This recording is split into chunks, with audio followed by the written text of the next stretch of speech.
It's time for the weekly Q&A and welcome. So if you're watching this on YouTube, you know that you can smash that bell icon and get these to you on a weekly basis.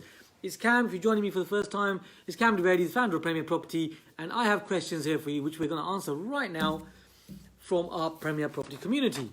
And we're going to jump straight into these and quick fire round of questions today, quick answers.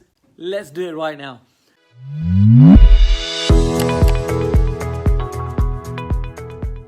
And great to see so many of you here. So Dayo's watching this. Hey Dayo, good to see you here. We got Nick, Vishal's here as well. Yeah, brilliant. Okay, so questions. So question here. By now, if you're watching this on a weekly basis, you know Plashy's always here. So Plashy is asking, the building material cost and labour is almost the same in a city to small towns, to small towns. Then how can you make a margin on profits if you plan to build and sell a two-bedroom house in a small city where the price of the property is less as compared to a big city?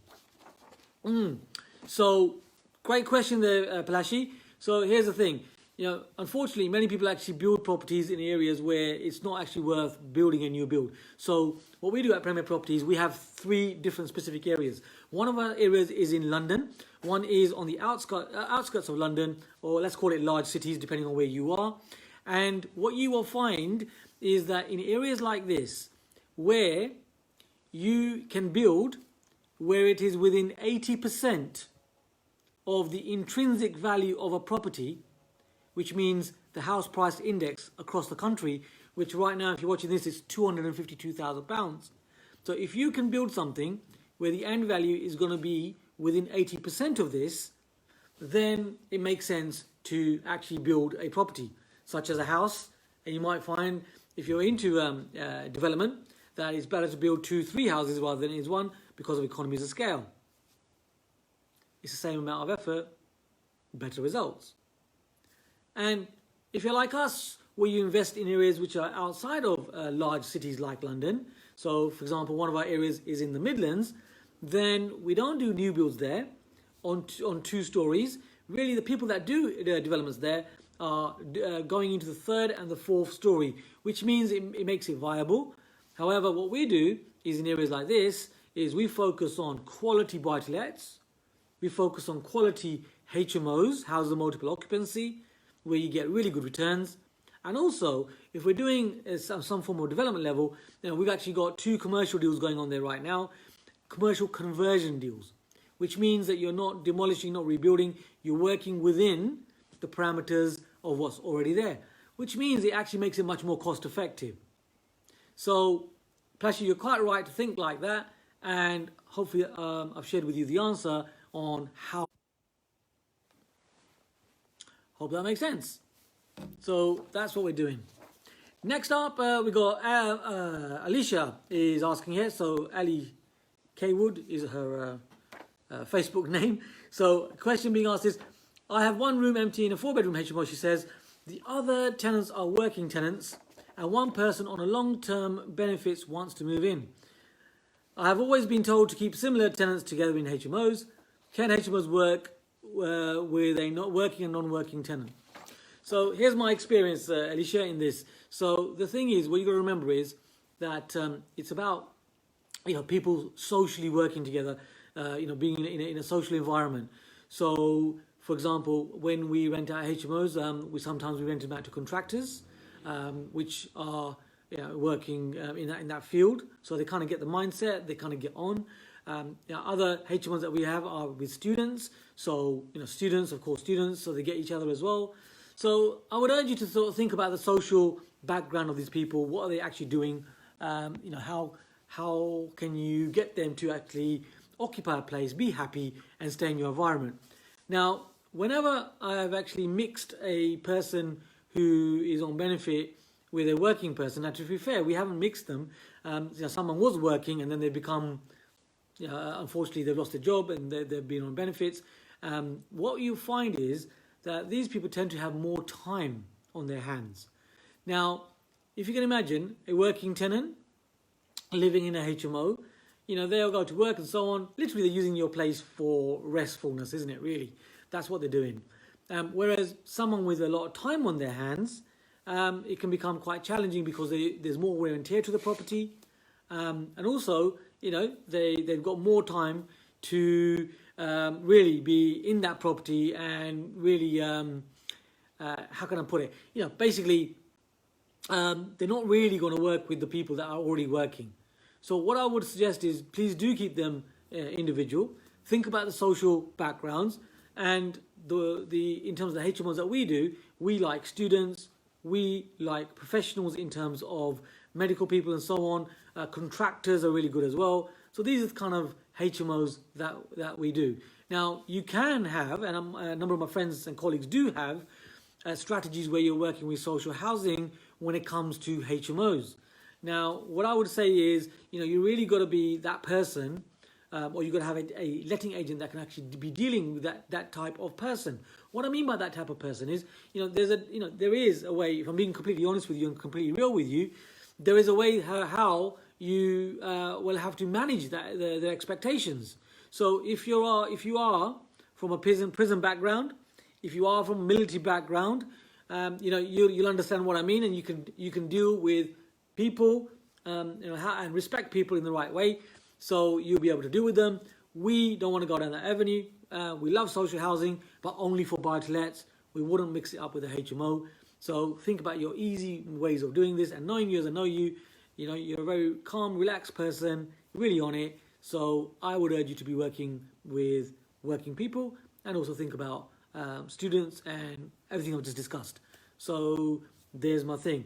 Now, do be aware of, there will be people out there who say, oh yes, you'll get a massive 20% return when you're working with benefit tenants and social housing in HMOs. But the question you really want to ask is, how many months is that place actually going to be occupied? Well, in my experience, what you'll end up with, and we've tested all this, is you'll end up with one tenant in that property where they've helped all the other tenants move out, and you can't then reoccupy that property. It becomes very difficult. So do be thinking about your niche. Each niche can work for you. I'm not saying there's a wrong or right. All I'm saying is think about you. Think about what's your easy in. Think about what's your easy in to make money from your property investing. And if it's HMOs, that's how we do it, if that makes sense.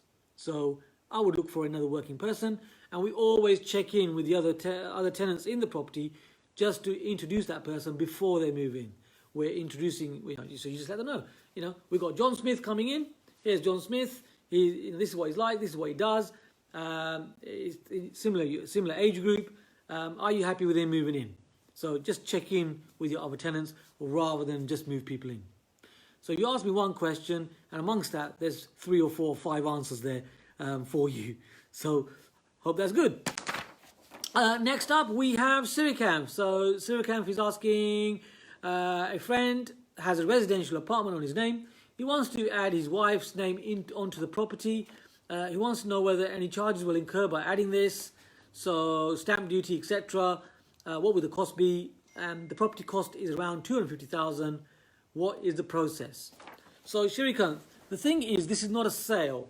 So for that reason, there is not stamp duty. Stamp duty is literally, as an entrepreneur's perspective, is when you have a transaction that's actually happening in terms of a buy and sell.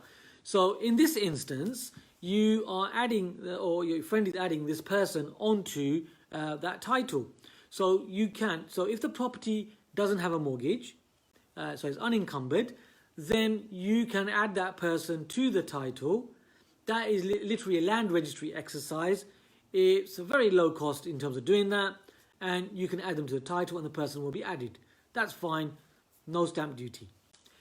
Now, if you've got a mortgage in place, then you will have to inform the mortgage lender, because typically the mortgage lenders will have first charge on that property. So, which means that if you don't pay, then they can, of course, recall that property, force a sale.